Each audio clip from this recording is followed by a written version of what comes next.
नाम Haji Mohammad Rashid, district president tribal affair. तो मैं गुजारिश करता चलूँ कि रियासत जम्मू व कश्मीर गवर्नर सरकार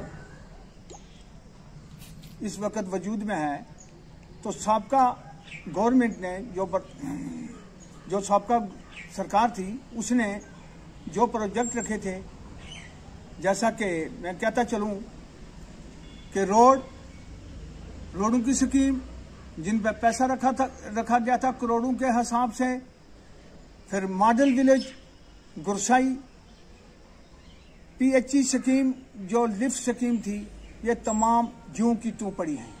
वो पैसा पता नहीं कहाँ गया, किसने लिया, कहाँ गया, वो वहाँ ज्यों की त्यों पड़े हैं। नंबर 2 ये कि अब सरकार ने बैक टू विलेज का एक ड्रामा रचा हुआ है। बैक टू विलेज, अवाम को कोई पता नहीं कि बैक टू विलेज है क्या। ये एक फ्रॉड है। क्यों कि जो फर्स्ट, सेकंड, थर्ड 3 बार हो चुका है, लेकिन अवाम तक कुछ भी नहीं पहुंचा।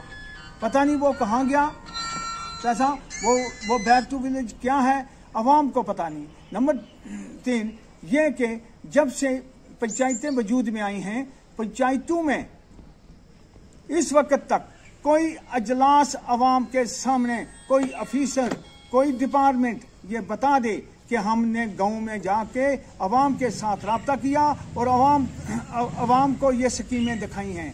ये सिर्फ न सिर्फ महदूद है उन अफसरों पे और जो पंचायत के नुमाइंदे बने हैं उनको पता होगा, लेकिन अवाम को कोई पता नहीं है।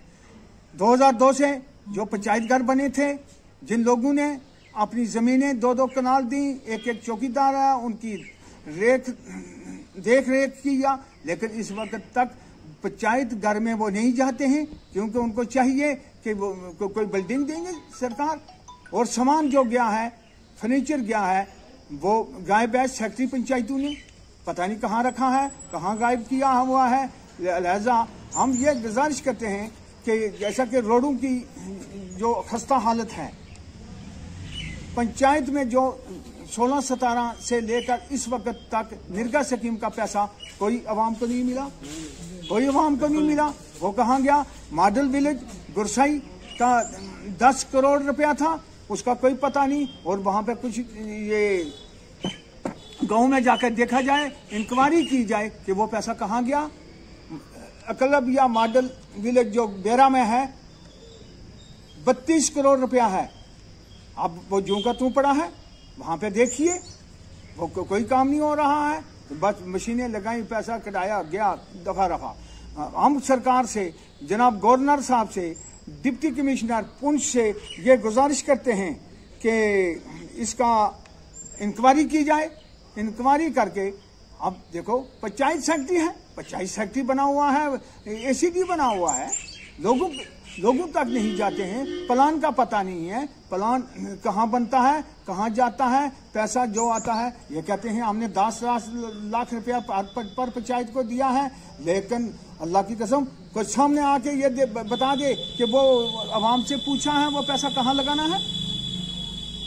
फर्स्ट, सेकंड, थर्ड जो पिछले साल से मॉडल विलेज ये बैक टू विलेज था, वो कहाँ गया पैसा, किसको दिया, कुछ नहीं। मोहम्मद जुमान है, मैं president tribal of affair block Mankot से तल्लुक़ रखता हूँ। तो मेरी सरकार से ये गुजारिश रहेगी कि सरकार ने जो बैक टू विलेज के माध्यम से इससे पहले 2 या 3 प्रोग्राम रचाए, वो हमारी नज़र में, हमारे हिसाब किताब में वो एक ला हासिल मशक के सिवा कुछ नहीं, वो खामखा एक फ्रॉड ही साबित हुए। क्यों कि साबका सरकार ने अपने दौर में जो भी प्रोजेक्ट जो है वो तश्कील दिए थे या उनको कार्य वजूद में लाने की कोशिश की थी, वो जूं के तू ही वहीं पड़े हैं, जबकि उन पर MLA मेंढर की जानब से करोड़ों रुपए भी वागजार हो चुके उन कामों के लिए। लेकिन वो पैसा कहाँ गया, किधर गया, किसने खाया, किसने लिया, उसका कोई अता पता नहीं है। हम उसका हिसाब मांगते हैं कि जो रकूमत उन रोडों के लिए या पुलों के लिए या PHE स्कीमों के लिए, बिजली स्कीम के लिए जो साबका MLA फंड से दी गई हैं, वो रकूमत कहाँ गई हैं, उनका जल्द हिसाब दिया जाए। उसका हम सवाल करते हैं गवर्नर इंतजामिया से और डीसी साहब उनसे कि वो हमारी रुकूमात जो है वो कहाँ पे खर्च की गई, उनका हमें जल्द हिसाब दिया जाए। बाकी बात यह है कि मैं बॉर्डर एरिया से ताल्लुक़ रखता हूँ। सागरा, बल्लोई, गानी, दबराज और मनकोट बेल्ट जो है ये हमारे वहाँ पे पड़ती है और अक्सर आपको मालूम ही है कि वहाँ पे आए रोज दिन और रात शेलिंग और गोलाबारी होती रहती है। तो गोलाबारी और शेलिंग की वजह से हमारे माल मवेशी भी नुकसान होते हैं, हमारे आदमी भी जख्मी होते हैं। हमारे बराए नाम हमारे वहाँ पे एक डिस्पेंसरी है, गवर्नमेंट ने दे रखी है, दबराज पब्लिक हेल्थ डिस्पेंसरी है। तो उसमें 24 घंटे एक डॉक्टर और मुलाजिम का रहना जो है जरूरी है, लेकिन उसका कजिया वाकया ये है कि वो 3-4 घंटे मुलाजिम वहाँ पे ड्यूटी करके वहाँ से रुपोश हो जाते हैं और अक्सर औकात वहाँ पे मिलते नहीं। जब दवाइयों की अशद जरूरत होती है तो डिस्पेंसरी को हम बंद पाते हैं वहाँ पे। दूसरी बात यह है कि हम लोग जो हैं जिम्मेदार लोग हैं, हम माल मवेशी पाल के अपना रजिया मतलब जरिया रोजगार जो हमारी है वो भेड़ बकरी पाल के या गाय भैंस पाल के उस पर हम खरीद फरोख्त करके अपने बाल बच्चे की रोटी रोजी का एक जरिया पैदा करते हैं। तो उसमें सबसे बड़ी दिक्कत और परेशानी यह है कि महकमा एनिमल हस्बेंड्री जो सरकार ने तश्कील दे के रखी है वो एक बराए नाम महकमा है। उसका नाम सिर्फ हम कागजों में सुनते हैं, उसका कोई अता पता नहीं है, वो बिल्कुल गुमशुद है। मुझे समझ नहीं आती कि वो महकमा अंडरग्राउंड रह के आवाम की क्या खिदमत कर पाएगा और कैसे खिदमत करता है।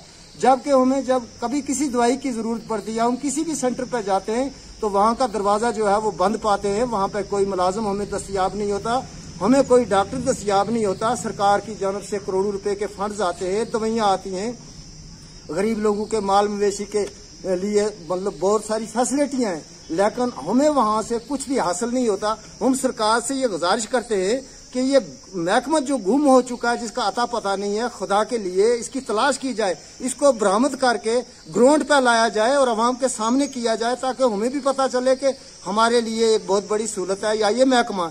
और इतनी नाकस कारकर्दगी इस महकमा की है, ऐसी तो किसी की नहीं है। वैसे तो सारे महकमे जो है इस हमाम में तो सारे ही नंगे नहाते हैं, लेकिन किसी को कच्चा चड्डी जरूर है। लेकिन ये ऐसा महकमा जो बिल्कुल ही नंगा है, बिल्कुल ही अंडरग्राउंड है, इसका कोई में आज तक अता पता नहीं है।